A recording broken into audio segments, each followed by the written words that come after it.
अब भ्रामरी प्राणायाम की टेक्निक क्या है? जैसे ओम का जब हम उच्चारण करते हैं, नॉर्मली ओम रिसाइटेशन करते हैं, उसमें भी भ्रामरी प्राणायाम किया जाता है। चलते फिरते बाग बगीचे में टहलते हुए, बैठते हुए। दूसरा लाभ क्या है भ्रामरी प्राणायाम का? ये चेहरे पर चमक लाती है, तेज लाती है, एक ग्लेज लाती है, जिससे चेहरा सुंदर दिखाई पड़ता है। आज हम आपसे चर्चा भ्रामरी प्राणायाम पे करेंगे। ये शब्द भ्रमर से लिया गया है। बी का गुंजन, साउंड वाइब्रेशन हम सभी ने अनुभव किया होगा, किस तरह से बी साउंड वाइब्रेट करती है।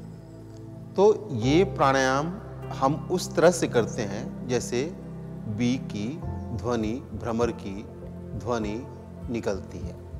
अब इस भ्रमर की ध्वनि निकलने से क्या होता है कि उसका वाइब्रेशन हमारे पूरे तंत्रिका तंत्र, नर्वस सिस्टम पर असर डालता है। पूरे ब्रेन में ये गूंजता है और गूंजने के कारण इसमें जो वाइब्रेट साउंड होती है बी की, वह हमारे हर नर्वस सिस्टम के सेल्स को एक नई एनर्जी देती है, एक नई ऊर्जा देती है। तो जो प्राणायाम में भ्रमर की ध्वनि उत्पन्न होती है उसको हम भ्रामरी प्राणायाम के नाम से जानते हैं। इसको भंवरे की गुंजन भी कहते हैं देशी शब्द में। तो भ्रमर एक ऐसा तितली की प्रजाति है जो पूरे ब्रह्मांड में एक सुमधुर ध्वनि को उत्पन्न करती है। ऐसे भी अगर आप ध्यान में बैठे हों, बाग बगीचे में बैठे हों, कोई क्रिया नहीं कर रहे हों और आंखें बंद करके भ्रमर की ध्वनि को सुनिए तो आपको बहुत ही सूदिंग इफेक्ट आपके माइंड पर लगेगी। क्यों ऐसा होता है? साइंस क्या है इसके पीछे? क्योंकि नाइट्रिक ऑक्साइड ये उत्पन्न करता है हमारे शरीर में, हमारे ब्लड में। नाइट्रिक ऑक्साइड उत्पन्न होने से क्या होता है? माइंड काफ़ी रिलैक्स होता है, मेमोरी का इन्हांसमेंट होता है और एक डीप रिलैक्सेशन का अनुभव होता है, जिसकी वजह से हमारे सारे नर्वस सिस्टम्स रिफ्रेश हो जाते हैं। ब्रेन के छोटे छोटे सेल्स पिट्यूटरी और पिनियल ग्लैंड के द्वारा कई प्रकार के हार्मोन्स उत्पन्न करता है। उन हार्मोन्स में नाइट्रिक ऑक्साइड की मात्रा बढ़ जाती है और इसके बढ़ने से काफ़ी डीप रिलैक्सेशंस का अनुभव करते हैं। बॉडी की जो सेल्स हैं, वेसल्स हैं, उनका एक्सपेंशन हो जाता है, उनका इनलार्जमेंट हो जाता है, मतलब उनके पावर बढ़ जाते हैं और उनके पावर बढ़ने के कारण क्या होता है? उनको एक नया लाइफ मिलता है। अब भ्रामरी प्राणायाम की टेक्निक क्या है? तो भ्रामरी प्राणायाम करने की कई विधियां हैं, इसको कई प्रकार से हम करते हैं। नॉर्मली भ्रामरी प्राणायाम के यौगिक टेक्निक के पहले हम सामान्य जो इसके टेक्निक है उस पर थोड़ा चर्चा कर लें। जैसे ओम का जब हम उच्चारण करते हैं, नॉर्मली ओम रिसाइटेशन करते हैं, उसमें भी भ्रामरी प्राणायाम किया जाता है। चलते फिरते बाग बगीचे में टहलते हुए, बैठते हुए, ऑफिस में हम मन में ओम का माइल्ड साउंड में अगर वाइब्रेट करेंगे और मुंह को लंबा खींचेंगे तो वह भी बाद में जाकर भ्रमर का साउंड उत्पन्न करके देता है।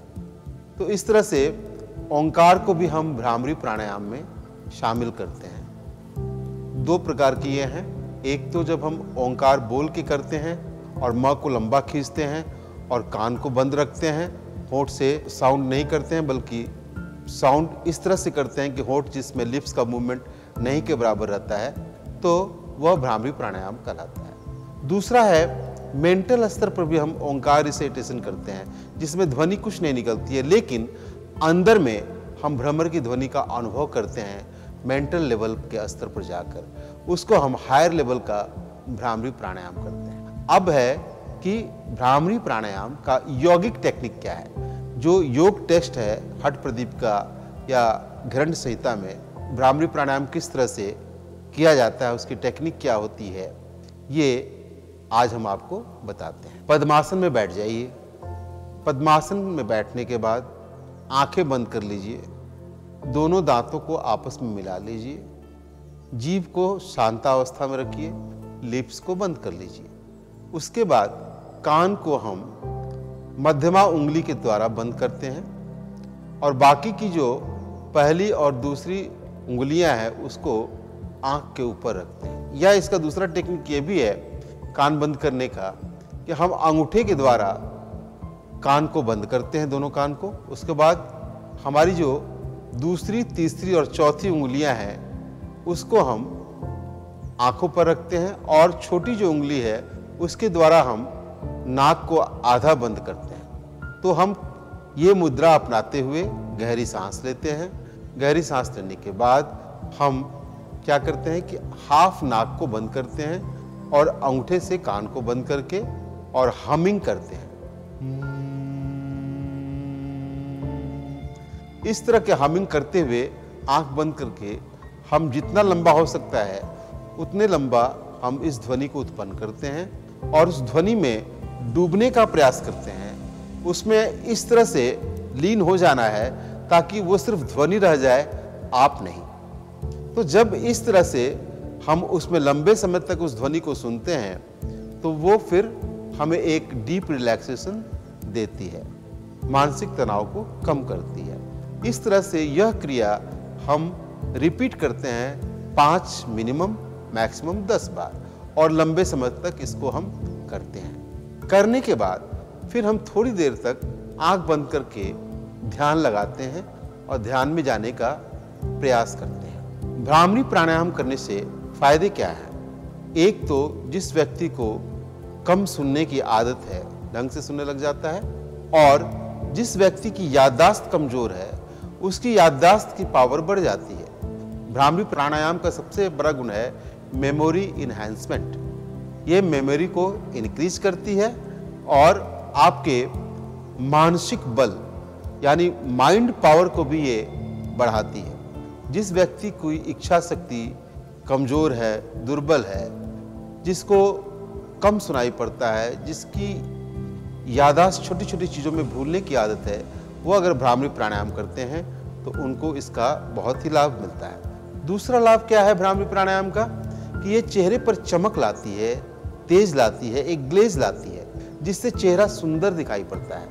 आंखों में एक अजीब प्रकार का सम्मोहन शक्ति डेवलप हो जाती है, आकर्षण आ जाता है, यानी आप जिसकी तरफ भी देखेंगे वो व्यक्ति आपका कायल हो जाएगा। मतलब आपकी आंख में एक ऐसा आकर्षण आ जाता है कि व्यक्ति आपको देखते रह जाता है। चेहरे पर लाली हमेशा खिली रहती है, मनस स्थिति बिल्कुल साफ क्लियर रहती है। साइंटिफिकली, क्योंकि नाइट्रिक ऑक्साइड एक ऐसा रासायनिक तत्व है जो हमारे ब्रेन में जब उत्पन्न होता है तो ये हर तरह से शांत भाव मन के अंदर ले आता है और इसके वजह से हमारे मानसिक तनाव कम हो जाते हैं। और ज़्यादातर जो चेहरे पर तनाव दिखाई पड़ता है या झुर्रियाँ दिखाई पड़ती हैं या हम थके थके दिखाई पड़ते हैं, आंखें अधखुली सी थकावट भरी रहती है, वो सब के सब भ्रामरी प्राणायाम से दूर हो जाते हैं। अब इसके प्रिकॉशंस क्या हैं? सावधानियां ये है कि भ्रामरी प्राणायाम करने के समय में पेट बिल्कुल खाली रहनी चाहिए। दूसरा, आप उसके पहले थोड़ा अनुलोम विलोम प्राणायाम जरूर कर लें, क्योंकि मानसिक उथल पुथल में अगर हम भ्रामरी प्राणायाम करेंगे तो ढंग से साउंड वाइब्रेट नहीं कर पाएगा। बी का साउंड जो है, भ्रमर का साउंड हम नहीं निकाल पाएंगे, जिसकी वजह से क्या होगा कि फिर उसका इफेक्ट उस रूप में नहीं आएगा जिस रूप में हम उसको चाहते हैं। तो नंबर 1 क्या है कि थोड़ा अनुलोम विलोम प्राणायाम 10 मिनट कर लें तो हमारा जो माइंड बैलेंस वे में आ जाएगा, रिलैक्स हो जाएगा। उसके बाद जब हम भ्रामरी प्राणायाम करते हैं तो इसका इफेक्ट ज़्यादा होता है। इसलिए प्राणायाम की प्रक्रिया में इसको सबसे लास्ट में रखा जाता है, ओम के पहले और बाकी प्राणायामों के बाद, ताकि माइंड बिल्कुल रिलैक्स रहे और जब हम भ्रमण का गुंजन करते हों तो उसका इफेक्ट हमारे मन मस्तिष्क पर दिखाई दे, देखने को मिले। दूसरी चीज़, भ्रामरी प्राणायाम करने वाले लोगों को कभी भी स्मोकिंग, अल्कोहल ये सब का प्रयोग नहीं करना चाहिए, क्योंकि भ्रामरी प्राणायाम माइंड को पॉजिटिव और एक्टिव बनाता है, मेमोरी इन्हेंस करता है। और जब हम अल्कोहल या किसी भी तरह के ड्रग्स का सेवन करते हैं तो उससे क्या होती है कि मानसिक शिथिलता आती है, माइंड में एक डलनेस डेवलप होता है।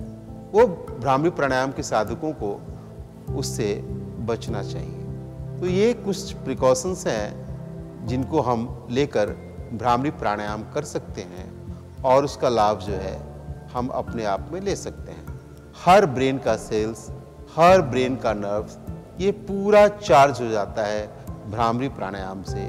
पिनियल ग्लैंड से मेलाटोनिन हार्मोन का सिक्रेशन बहुत अच्छे ढंग से होता है और जो हमारे पिट्यूटरी ग्लैंड है वो 11 प्रकार की जो हार्मोन्स रॉ मटेरियल हमारे डिफरेंट ग्लैंड्स को सप्लाई करते हैं, उनके हार्मोन्स के भी फॉर्मेशन में एक काफ़ी अच्छा बैलेंस देखने को मिलता है। तो इस तरह से भ्रामरी प्राणायाम हमारे मन मस्तिष्क और हमारे आत्मा को ताजगी भरा बना देता है। धन्यवाद।